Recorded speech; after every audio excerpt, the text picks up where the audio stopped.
Investment risk అనేది market ఒడిదుడుకులకు లోబడి ఉంటుంది. ఇన్వెస్ట్ చేసే ముందు అందుకు సంబంధించిన వివరాలను క్షుణ్ణంగా తెలుసుకున్నాకే పెట్టుబడులు పెట్టండి. ఈ కార్యక్రమం నిపుణులు, అనుభవజ్ఞుల సూచనలు, సలహాల మేరకు మాత్రమే నడుస్తుంది. మీ పెట్టుబడులకు ఏబిఎన్ ఆంధ్రజ్యోతి ఎటువంటి బాధ్యత వహించదు.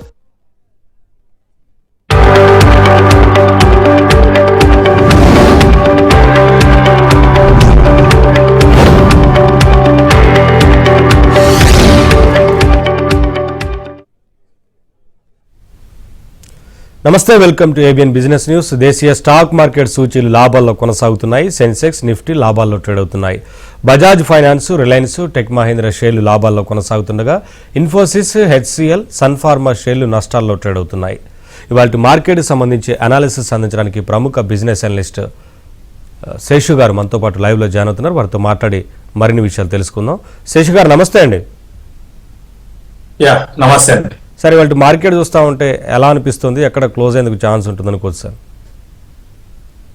సో ప్రస్తుతానికి నిఫ్టీ గాని గమనిస్తే ఇప్పటి వరకు జస్ట్ ఒక 10-15 మినిట్స్ వరకు పర్లేదండి, బాగానే మనకి స్ట్రాంగ్ అనిపించింది. బట్ లాస్ట్ ఒక ఫ్యూ మినిట్స్ గా కొంచెం ట్రెండ్ కొంచెం కిందకి రావడం చూస్తున్నాము.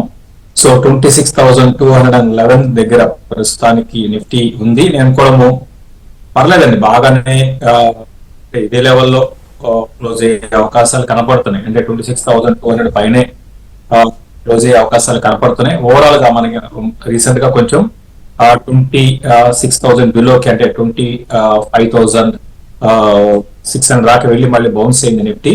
ఓవరాల్ గా కొంచెం స్టేబుల్ గా ఉండే అవకాశాలు ఉన్నాయని చెప్తాను. బై అండ్ డిప్స్ గానే చెప్తాను, అటు ఇండెక్స్ పరంగాను అదే విధంగా స్టాక్స్ పరంగాను. ఓవరాల్ గా స్లోగా మార్కెట్స్ న్యూ హైస్ ని టచ్ చేసే అవకాశాలు కనపడుతున్నాయి. క్లోజింగ్ కూడా ఈ రోజు, అంటే లాస్ట్ ఒక 10-15 మినిట్స్ కి వచ్చిన డిప్ అనేది మళ్ళీ కొంచెం కిందకు వచ్చినా కూడా మళ్ళీ పెరిగే అవకాశాలు ఉన్నాయి. ఓవరాల్ గా 26,200 పైనే నిఫ్టీ క్లోజ్ కావడానికి అవకాశం ఉంది. అయితే లాస్ట్ 1 మంత్ గా అంటే నిఫ్టీ అక్కడక్కడే ఉన్నా కూడా, పడుతూ పెరుగుతున్నా కూడా, మిడియం స్మాల్ క్యాప్ లో మాత్రం హెవీ సెల్లింగ్, పానిక్ సెల్లింగ్ అనేది మనం చూసాము. సో ఇప్పుడు కూడా, అంటే ఈవెన్ ఈ రోజు కూడా డిక్లైన్స్, అడ్వాన్స్ రేషియో రెండు కూడా ఈక్వల్ గా ఉన్నాయి అనమాట. అంటే అడ్వాన్సెస్ ఎన్ని ఉన్నాయి, డిక్లైన్స్ కూడా అదే ఉన్నాయి. నేను అనుకోను ఈ ట్రెండ్ కూడా చేంజ్ అయ్యే అవకాశాలు ఉన్నాయి. నెక్స్ట్ కపుల్ ఆఫ్ ట్రేడింగ్స్ తర్వాత, నెక్స్ట్ ఒక 1 వీక్ 10 డేస్ తర్వాత నేను అనుకో మిడియం స్మాల్ క్యాప్ లో కూడా మంచి ర్యాలీ అనేది మనం ఎక్స్పెక్ట్ చేయొచ్చు. ఇయర్ ఎండింగ్ కి నిఫ్టీ న్యూ హైస్ ని టచ్ చేసుకుంటూ ముందుకు వెళ్లే అవకాశాలు కనపడుతున్నాయండి. కారణం సార్, శ్రీనివాస్ కాల్ చేస్తున్నారు. శ్రీనివాస్ గారు నమస్తే అండి, మాట్లాడండి. శేషు గారితో డౌట్ అంటే చెప్పండి. పీసీబీఎల్ అనేది ఇప్పుడు కొనుక్కోవచ్చా లాంగ్ టర్మ్ కి, ఒక 4 years ఉంచుకోవడానికి? పీసీబీఎల్ అదేవిధంగా సార్, ఇప్పుడు ఏదైనా కొనుక్కోవాలంటే మంచి స్టాక్ ఒకటి చెప్పండి సార్, లాంగ్ టర్మ్ కి మిడ్ క్యాప్ లో ఒక 4 years ఉంటుంది సార్. ఇది వరకు మీరు అన్ని మల్టీ బ్యాగర్స్ చెప్పారు సార్, మాకు పోర్ట్ఫోలియో బాగుంది సార్. ఓకే అండి, ఇంకా పీసీబీఎల్ గురించి అడుగుతున్నారు. పీసీబీఎల్ కొనుక్కోవచ్చండి. రీసెంట్ గా బాగా ట్రెండ్ అయితే వీక్ గా ఉంది. అంటే లాస్ట్ ఒక 2 క్వార్టర్లుగా నెంబర్స్ అంత గొప్పగా లేదండి. మరి ముఖ్యంగా లేటెస్ట్ క్వార్టర్ నెంబర్స్ పీసీబీఎల్ లో చాలా మార్జిన్స్ ప్రెషర్ కూడా చూసాము. దాదాపు 50% డిప్ మార్జిన్స్ లో వచ్చింది లాస్ట్ ఇయర్ తో పోల్చుకుంటే. రెవెన్యూస్ పరంగా పర్లేదు, ఓకే అని చెప్పొచ్చు. బట్ ఇన్వెస్ట్మెంట్ పరంగా లాంగ్ టర్మ్ ఉంటే మీరు పీసీబీఎల్ ని మీరు హోల్డ్ చేసుకోవచ్చు. ఇంకొక స్టాక్ ఏమన్నారండి మీరు పీసీబీఎల్ తో పాటు? మిడ్ క్యాప్ లో ఏదైనా స్టాక్ రికమెండ్ చేయమని అడుగుతున్నారు సార్. సో మిడ్ క్యాప్ లో మనం చాలా రికమెండ్ చేసామంటే, చాలా సందర్భాల్లో చాలా చేసాం. ప్రతిసారి కూడా మనము స్టాక్స్ అంటే చెప్పడం అనేది ఉన్న వాటిల్లో ఉన్న బేసిక్స్, అంటే మనం చెప్తున్న స్టాక్స్ మంచివే అండి, అన్ని కూడా మంచివే. వాటిలోనే ఉండండి చాలా లాంగ్ టర్మ్ కోసం. మనం రీసెంట్ గా చెప్పిన స్టాక్స్ లో మరి ముఖ్యంగా హెల్త్ కేర్ రిలేటెడ్ స్టాక్స్ లో మీరు స్టే ఇన్వెస్టెడ్ గా ఉండమని చెప్తాను. ఇప్పటికిప్పుడు మీరు కొనుక్కోవాలి అంటే ఎరిస్ లైఫ్ సైన్సెస్ అనుకుంది, దాన్ని కొనుక్కోండి. ఎరిస్ లైఫ్ సైన్సెస్, దాన్ని కొనుక్కోండి. మజ్గాన్ డాక్ గురించి అడుగుతున్నారు సార్, కరెంట్ రేట్ లో తీసుకోవచ్చా అని. Mazagon dock, okay. Mazagon dock ship builders గురించి అడుగుతున్నారు. సో ఈ షిప్పింగ్ కంపెనీస్ ఒక టైంలో, అంటే మనకి ఎలక్షన్స్ ముందు బాగా విపరీతమైన ర్యాలీ వచ్చింది. దాని తర్వాత మళ్ళీ అన్ని షిప్పింగ్ కంపెనీస్ అని కూడా మళ్ళీ తర్వాత రేట్ రాలేదు. ఇప్పుడిప్పుడే మళ్ళీ కొంచెం బౌన్స్ అవుతున్నాయి. దానికి సపోర్టింగ్ నెంబర్స్ కూడా బాగుంటున్నాయి. షిప్పింగ్ కంపెనీస్ అన్ని కూడా మన ఇండియాలో ఒక మేజర్ చేంజ్ వచ్చిందండి. అటు ఇన్ఫ్రా పరంగా అన్ని ఇన్ఫ్రా కంపెనీస్, అంటే షిప్పింగ్ అనేది కూడా ఇన్ఫ్రా కిందే వస్తుంది. సో మ్యాజ్గాన్ కన్నా గార్డెన్ రీచ్, మ్యాజ్గాన్ కూడా ఓకే అండి, బట్ ఆల్రెడీ మీ దగ్గర ఉంటే కంటిన్యూ చేసుకోండి. Garden reach ship builders comparatively అన్ని షిప్పింగ్ కంపెనీస్ తో పోల్చుకుంటే నాకు స్ట్రాంగ్ గా ఉన్నది ఇదే ఉందండి. నెంబర్స్ పరంగా కూడా చాలా స్ట్రాంగ్ ఉంది. కాబట్టి గార్డెన్ రీచ్ షిప్ బిల్డర్స్ ని మీరు కొనుక్కోవడానికి ప్రయత్నం చేయండి. నెక్స్ట్ కాలర్ సాంబశివరావు చేస్తున్నారు. సాంబశివరావు గారు నమస్తే అండి, మాట్లాడండి శేషు గారితో. నమస్కారం అండి శేషు గారు. నమస్తే అండి. సుప్రీం ఇండస్ట్రీస్ 4,000 మీద తీసుకున్నానండి, 200 షేర్లు. అది ఉంచుకుంటారో తీసుకుంటారండి? ఏమన్నారు? సుప్రీం ఇండస్ట్రీస్ అండి. సుప్రీం ఇండస్ట్రీస్, అవునండి. ఓకే ఓకే, ఏం చెప్పండి. సుప్రీం ఇండస్ట్రీస్ 4,000 మీద తీసుకున్నానండి, 200 షేర్లు. అది ఉంచుకుంటారా లేకపోతే తీసుకోమంటారా? ఉంచండి అండి. సుప్రీం ఇండస్ట్రీస్ ఇదేంటి అంటే ఎక్కువగా ప్లాస్టిక్ ప్రొడక్ట్స్ అన్నమాట. మరి ముఖ్యంగా ప్లాస్టిక్ పైప్స్ ఉంటాయి కదా, సో అది మేజర్ వీళ్ళ రెవెన్యూస్ లో మేజర్ గా అది. తర్వాత ప్యాకింగ్ ప్రొడక్ట్స్ అన్నమాట, ప్లాస్టిక్ లోనే ప్యాకింగ్ ప్రొడక్ట్స్, వీటి మీద బిజినెస్ చేస్తున్న కంపెనీ. గుడ్ కంపెనీ అండి, మంచి కంపెనీని సెలెక్ట్ చేసుకున్నారు మీరు. అఫ్ కోర్స్ మీరు తీసుకున్న తర్వాత కొంచెం పడింది, అయినా సరే మీరు లాంగ్ టర్మ్ ఉద్దేశం ఉంటే మీరు కంటిన్యూ చేసుకోండి. ఈ రెవెన్యూస్ పరంగా చూస్తే ఈ కంపెనీకి రీసెంట్ నెంబర్స్ పరంగా చూసుకుంటే ఏంటంటే, ఒక్క నిమిషం అంటే మీకు పర్లేదండి, అది కొంచెం అంటే అనుకున్నంత గొప్పగా అయితే లేదు కానీ, బట్ పర్లేదు. అంటే లాస్ట్ 2 క్వార్టర్లుగా రెవెన్యూస్ తగ్గుతున్నాయి కాబట్టి ఇంకా కొంచెం డిప్ అనేది మనం ఎక్స్పెక్ట్ చేయొచ్చు. 3-2 కూడా ఈ స్టాక్ రావడానికి అవకాశం ఉంది. 3-4 to 3-2 లెవెల్స్ టెస్ట్ చేయొచ్చు, బట్ మీరు కంటిన్యూ చేసుకున్నాను. మంచి కంపెనీ, లాంగ్ టర్మ్ కి బాగానే ఉంటుంది. నెక్స్ట్ కాలర్ విజయభాస్కర్ చేస్తున్నారు. విజయభాస్కర్ గారు నమస్తే అండి, మాట్లాడండి శేషు గారితో. నమస్తే శేషు గారు అండి. హలో, నమస్తే. నాకు ఒక 2 స్టాక్ కావాలండి. ఒకటి నాట్కో ఫార్మా 11 చొప్పున తీసుకుని 2,000 షేర్లు తీసుకున్నాను. ఒకటి జుమాటో, ఈ రేట్లో తీసుకోవచ్చా అండి? నాట్కో ఫార్మా 1100 చొప్పున 2,000 షేర్లు తీసుకున్నానండి ఆల్రెడీ. ఒకటి జొమాటో, ఈ రేట్లో తీసుకోవచ్చా అండి? జొమాటో ఈ రేట్ లో తీసుకోవచ్చా? ఒకటి నాట్కో అండ్ జొమాటో ఈ రేట్ లో తీసుకోవచ్చా? ఎటర్నల్, ఓకే, ఎయిర్ చేంజ్ అని తెలిసే ఉంటుంది. రీసెంట్ గా ఇది ఎటర్నల్ గా అంటే జొమాటో కానీ గమనిస్తే 360 నుంచి పడుతూ వచ్చింది. చాలా మంది ఎందుకు పడుతుంది ఏంటి అన్నారు. ఒకటి 60-70 రూపాయల నుంచి 340కి వెళ్ళినప్పుడు పడ్డం అనేది ఆబ్వియస్ గా ఓకే అండి. అయితే జొమాటోలో చాలా మరి ముఖ్యంగా ప్రమోటర్లలో చాలా అగ్రెసివ్ గా వెళ్ళడము, బిజినెస్ మోడల్స్ ని ఎప్పటికప్పుడు చేంజ్ చేసుకోవడము, సో ఇవన్నీ కూడా జొమాటోకి చాలా పాజిటివ్ అంశాలు అన్నమాట. అయితే ఇదే విధమైన గ్రోత్ నెక్స్ట్ ఒక 2-3 ఏళ్లలో ఉండకపోవచ్చు, అది గుర్తుపెట్టుకోండి. సేమ్ అంటే ఒక అద్భుతమైన గ్రోత్ ఎవరు ఊహించలేదు కూడా ఇటువంటి గ్రోత్ ఉంటుందని ఈ కంపెనీ. అంటే బిజినెస్ ని చేంజ్ చేశారండి. ఓన్లీ ఫుడ్ డెలివరీ అందరికి తెలుసు, కానీ ఫుడ్ డెలివరీతో పాటు క్విక్ కామర్స్ లో ఒక ట్రెండ్ సెట్ చేశారు. దీంతో పాటు ఇప్పుడు విషయం ఏంటంటే, ఒకప్పుడు ఫుడ్ డెలివరీ మీద వీళ్ళకి మేజర్ బిజినెస్ ఉండేది. ఇప్పుడు ఫుడ్ డెలివరీ 50% బిలో వెళ్ళిపోయింది. అంటే 44% మాత్రమే ఫుడ్ డెలివరీ ఉందన్నమాట. ఒకప్పుడు ఇది చాలా ఎక్కువ ఉండేది. ఒకప్పుడు 80% బిజినెస్ అంతా కూడా ఫుడ్ డెలివరీ మీదే వీళ్ళకి ఉండేది. అంటే చూడండి, సో అయినా సరే అదర్ దాంట్లోకి అంటే క్విక్ కామర్స్ కావచ్చు, హైపర్ ప్యూర్ సప్లైస్ అంటాం, అంటే ఇప్పుడు ఈ ఆల్రెడీ ఈ హోటల్ ఇండస్ట్రీ వాళ్ళకి హోల్సేల్ పరంగా వాళ్ళకి కావాల్సిన అన్ని కూడా ఒకే చోట దొరికేది ప్లాట్ఫామ్ క్రియేట్ చేశారు. ఈ విధంగా చాలా ముందుకు వెళ్తున్నారు. బట్ ఓవరాల్ గా ఈ కరెక్షన్స్ లో కొనుక్కోండి. నేనైతే ఈ లెవెల్లో వద్దని చెప్తాను. ఇంకా ఫర్దర్ గా కొంచెం కిందకి రావడానికి అవకాశం ఉంది. ఇక నాట్కో విషయానికి వస్తే, నాట్కో యాడ్ చేసుకోండి, ఇంకా యాడ్ చేసుకోండి. ఇది కాంప్లెక్స్ డ్రగ్స్, దీంతో పాటు అంకాలజీలో వీళ్ళు మెయిన్ ఫోకస్ అంతా అనమాట. సో అయితే ఇప్పుడు అంత గొప్పగా రిజల్ట్స్ రీసెంట్ గా గ్రోత్ పరంగా తగ్గింది, కాకపోతే మార్జిన్స్ పరంగా బాగా ఇంప్రూవ్ అవుతున్నాయి. సో మార్జిన్స్ చాలా ఇంప్రూవ్ అవుతున్నాయి, క్యాష్ ఫ్లోస్ బాగున్నాయి.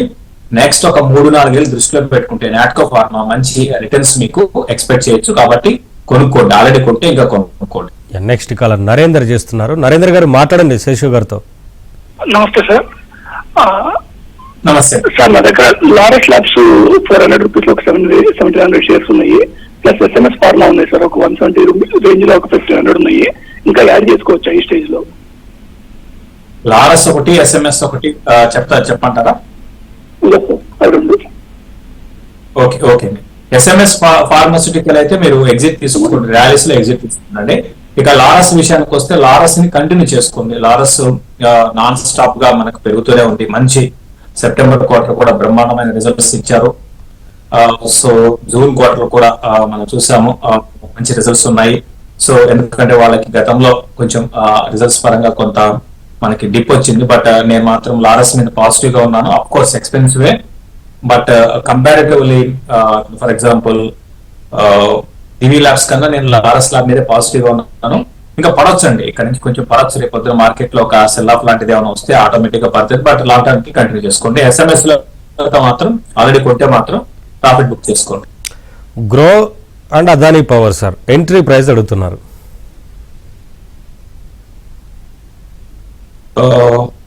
గ్రో ఇంకో అదానీ పవర్ అండి. యా యా గ్రో అని అయితే నేను వద్దని చెప్తాను ఫస్ట్ పాయింట్. ఎందుకంటే చాలా హైప్ అంటే వాల్యుయేషన్స్ పరంగా చాలా ఎక్కువ కొనాల్సిన పరిస్థితి ఇప్పుడు ఉంది మనకి. 2,00,000 కోట్ల రూపాయల్లో ఈ కంపెనీ కొనాల్సిన పరిస్థితి ఉంది. వద్దని చెప్తాను. అఫ్ కోర్స్ గ్రోత్ ఇవన్నీ బాగానే ఉన్నాయి, బట్ ఒక 4-5 నెలల తర్వాత చూడండి. ఇప్పుడే వద్దండి. గ్రో అయితే మీకు వద్దని చెప్తాను. ఇంకా నేను కూడా ప్రైస్ పరంగా ఈవెన్ 120 కూడా మనకి రావడానికి 140 లెవెల్స్ అయితే గ్యారంటీగా వస్తుంది. 140 లెవెల్స్ తర్వాత 120 లెవెల్స్ అక్కడ ఏమైనా ట్రై చేయొచ్చు అప్పుడున్న పరిస్థితిని బట్టి. కాబట్టి గ్రోలో ఇప్పుడే వద్దని చెప్తాను. ఎవరన్నా ఆల్రెడీ ఐపీఓ ఉంటే ప్రాఫిట్ బుక్ చేసుకోండి. తర్వాత అదానీ పవర్ గురించి అడిగారు. సో అదానీ పవర్ మీద నేను అంటే అదానీ గ్రూప్ మీద అంత పాజిటివ్ అయితే లేదు. దీనికన్నా పవర్ లో మీరు వేరే వాటికి వెళ్ళండి. నేనైతే వద్దని చెప్తాను. పవర్ సెక్టర్ లో చాలా కంపెనీస్ ఉన్నాయి. అదానీ గ్రూప్ అయితే కొంచెం అవాయిడ్ చేయమని చెప్తాను. సార్ క్రాస్ Q2 రిజల్ట్స్ ఎలా ఉన్నాయి, షార్ట్ టర్మ్ కోసం బై చేయొచ్చు అని అడుగుతున్నారు. ఏ స్టాక్ అన్నారండి? క్రాస్. యా మీరు చూడండి, క్రాస్ కాకపోవచ్చు అంటే KRO అని ఉంది sir. Cross okay okay. Results ఎలా ఉన్నాయి అని అడుగుతున్నారండి. ఓకే, రిజల్ట్స్ పరంగా ఏం బాగాలేవండి. వద్దండి. ఇటువంటి స్టాక్ జోలికి వెళ్ళాలని అవాయిడ్ చేయండి. స్టాక్ అయితే మీరు క్రాస్ అనే స్టాక్ ని చాలా మైక్రో క్యాప్ కంపెనీ అండి. దీని బెటర్ ఏంటంటే అవాయిడ్ చేయడం బెటర్. ప్రస్తుతానికి రిజల్ట్స్ అయితే బాగాలేవు. మీరు అడిగింది రిజల్ట్స్ గురించి అడిగారు కాబట్టి ఆ రిజల్ట్ గురించి చెప్తాను. అప్పుడైతే బాగాలేవు, కొంచెం కిందకి రావచ్చు. బట్ లాంగ్ టర్మ్ ఉద్దేశం ఉంటే పర్లేదండి, ట్రై చేయొచ్చేమో. బట్ ఇవన్నీ ఎలా ఉంటాయంటే గ్యారంటీగా అంటే కోర్స్ ఏది గ్యారంటీ కాదనుకోండి.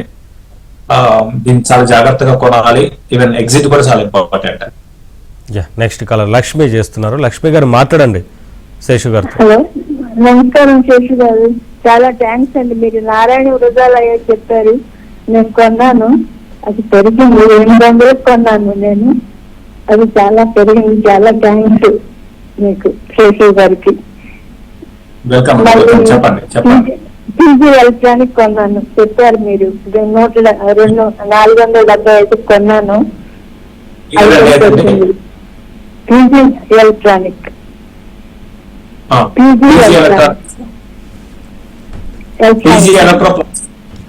అవునండి. ఓకే, ఉంచండి. పీజీ ఎలక్ట్రోప్లాస్ ఉంచండి. లాంగ్ టర్మ్ ఉద్దేశం ఉంటే ఉంచండి. ఇది original equipment manufacturing company. Already దీని గురించి చాలా సందర్భాల్లో చెప్పాను.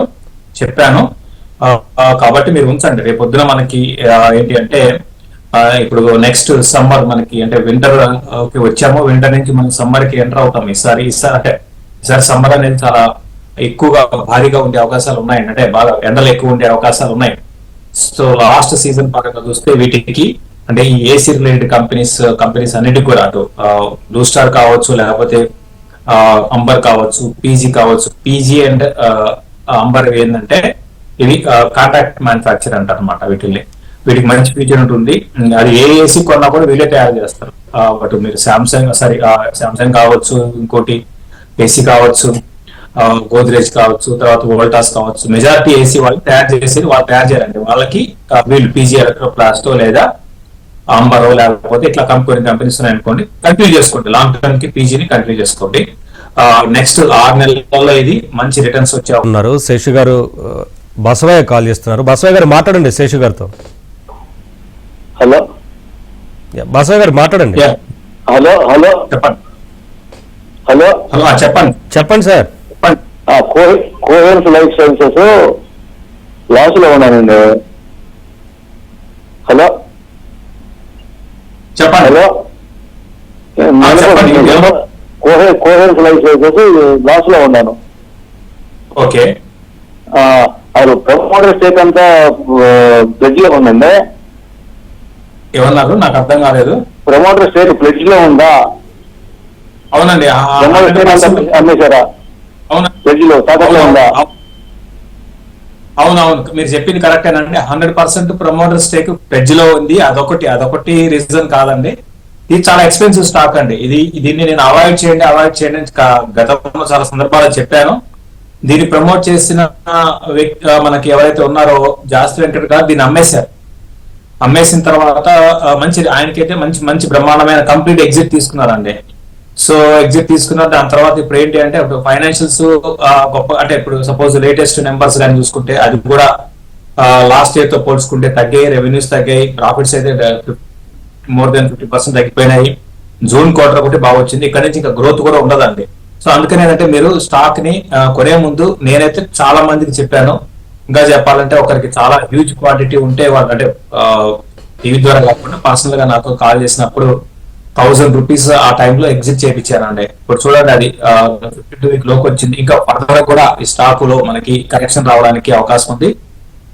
రాను రోజులు ఏదైనా కొంచెం బౌన్స్ అయితే స్టాక్ ఎగ్జిట్ అయిపోయి మీరు ఎరిస్ లైఫ్ సైన్సెస్ అని ఉంటుంది, దాన్ని తీసుకెళ్ళండి. దాంట్లో ఇన్వెస్ట్ చేయండి.